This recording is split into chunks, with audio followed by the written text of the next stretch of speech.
Shalom, Ka Allah, Yahweh, Bashim Yahushua, Bashim Kakadash. Shalom to the elect and the remnant of the children of Israel. My name is Brother Daniel Allah from the province in Babylon. Double honors to the teachers and the head apostles of the great millstone of Ruel. Peace and salutations to the Akim who are pushing out this work with truth and sincerity. Also, Barakatah to the Akwaf who are listening as well. Okay, so I came across this clip and I wanted to talk about the clip, but that's not the whole clip though. I need to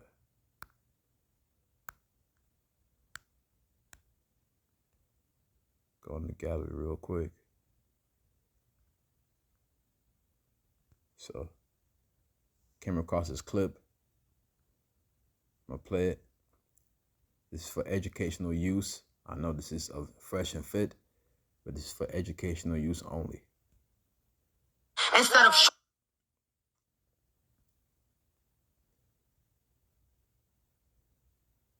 shorts. Okay. What is that there's... If I'm in a bikini, I'm at a pool party. I'm in a bikini, I'm rolling up. Yep. Right? I'm talking to my homegirl, boom. Nigga just come behind me, slap my ass. Yep. He's in the right. I never said that.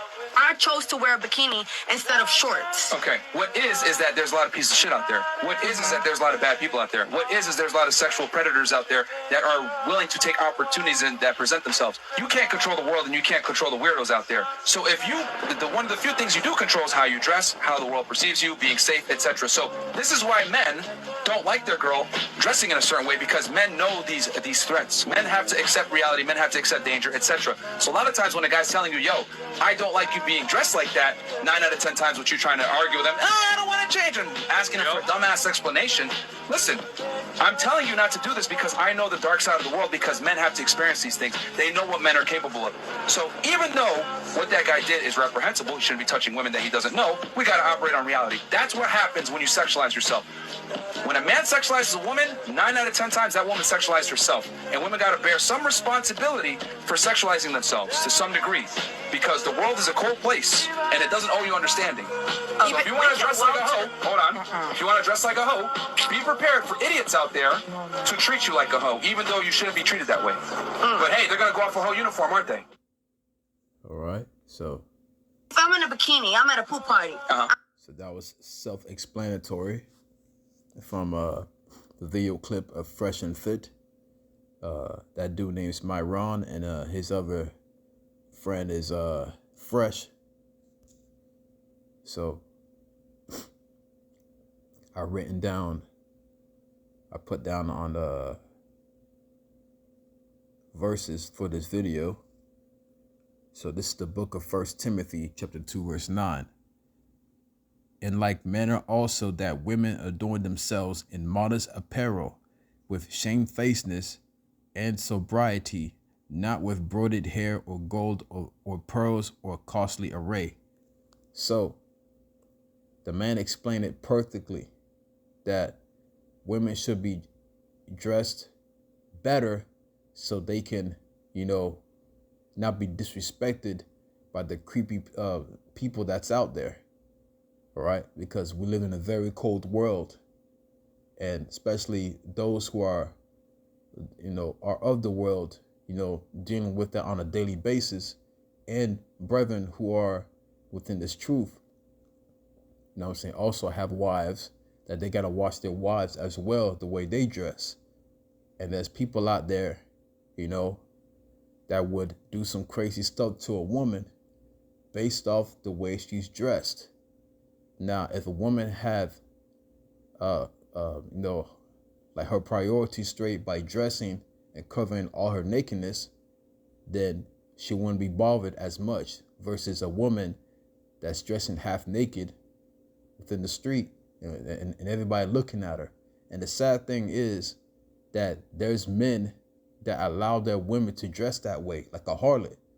And I've seen that a lot, especially in the highways and hedges, when me and the brethren, like prophesy in the chief place of concourse in public. So we see that every week. We also see that through the internet. We see that through, like the media, these movies and television shows. It's promoted so heavy. It's disgusting, man. That's why there's a lot of men in this society chose to be by themselves, because women aren't the same anymore. When the feminist movement came in around the 70s, the CIA agent, I forgot her name, but she was the one that pushed that feminism movement, and she went into the Jake community and pushed that super heavy onto our women of the 12 tribes, starting with the Southern Kingdom, or the so-called black woman Eve. And ever since that, man, the world changed. It got worse from there. Now there's so many single mothers and so many so-called independent women, and they dress, like a harlot and stuff, and they want to be worshipped and be put on a pedestal. It's getting worse, man. It's getting so bad out here, So I'm gonna read the precept again, and I broke it down with each word that I have within these arrows. So 1 Timothy chapter 2 verse 9, modest apparel, in like manner also that women adorn themselves in modest apparel, with shamefacedness and sobriety, not with broidered hair or gold or pearls or costly array. So you're not supposed to be dressing with like all flashy and stuff, man. You can't stick out like a sore thumb. You gotta be lowly. You gotta be shamefacedness, wearing modest apparel. All right. And I went on Google and I brought out these 3 words from the at the beginning of the verse. It says modest fashion / apparel. The term modest fashion or modest dressing refers to a fashion trend in women of wearing less skin revealing clothes, especially in a way that satisfies their spiritual and stylistic requirements for reasons of faith, religion, or personal preference. You see? So it's the way you dress and how you represent yourself. All right. So the term modest fashion or modest dressing refers to a fashion trend in women wearing less skin revealing clothes. So you will be respected more if you wear less skin revealing clothes. All right. Instead of dressing like a whore or a harlot. Because, if you dress a certain way, they will treat you as such. All right. Especially in a way that satisfies their spiritual and stylistic requirements for reasons of faith, religion, or personal preference. Okay. So, and that's part of the diversity within the scriptures, man. So like if you dress modestly, you will be treated as such. If you dress like a harlot, you'll be treated as such. It goes hand in hand. You either respect yourself or disrespect yourself. All right. Reading on. What does shamefacedness in the Bible mean? It says showing modesty, bashful, showing shame, ashamed, shamefacedly. Okay, so women should be in a spirit of shamefacedness. They should be ashamed of themselves, of especially what they've done since the beginning, of what Eve have done. All right, by being deceived by the serpent from the beginning, and then and deceiving Adam. It all started from there in the Garden of Eden, all the way till now. And now women aren't the way they were supposed to be back in the ancient days. Now it's gotten worse. So if women of our tribes, of the 12 tribes of Israel, repent, You must show what? Showing modesty, bashful, showing shame, ashamed, shamefacedly. You should be ashamed of yourself. You know, you have to be in that type of spirit, or the Lord's not going to deal with you, because these women of the westernized society is very prideful. They're very prideful, man, and they want to be worshipped.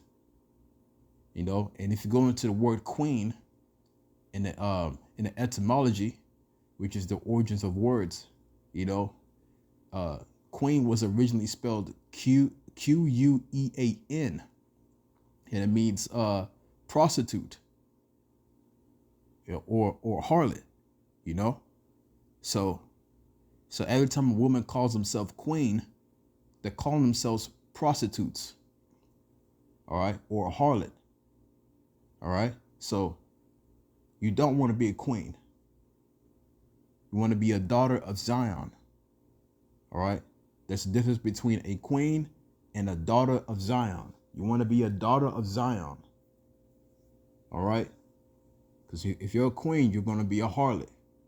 But if you're a daughter of Zion, then you are a daughter of the Lord. Read it on. What is sobriety a state? Slakia. Is sobriety a state of mind? So it says, while sobriety is technically defined as the period of time behaviors, Slakia, while sobriety is technically defined as the period of time one has abstained from addictive substances or behaviors, it's also a state of mind. This state of mind is about presence, emotional, physical, spiritual, and in some case, sexual presence. Being emotionally present is the first step towards insight and growth. So being in sobriety, which is a state of mind, you know, it covers all these things. A state of mind is about presence, emotional, physical, and spiritual, in some case, sexual presence. So you got to have women, you got to have the spirit of a shamefacedness. You must wear modest apparel, and you got to have a mind of sobriety. All right. You know, to be sober. Okay. So if you want to be treated with respect, you got to dress with respect, which is wearing modest apparel. If you want to be treated like a harlot or a whore, you know, you're going to be treated as such. I hope this class was edifying to the elect. Call Allah, Yahweh, Ba'ashim, Yahshua, Ba'ashim, Kakadash. Till next time I say Shalom.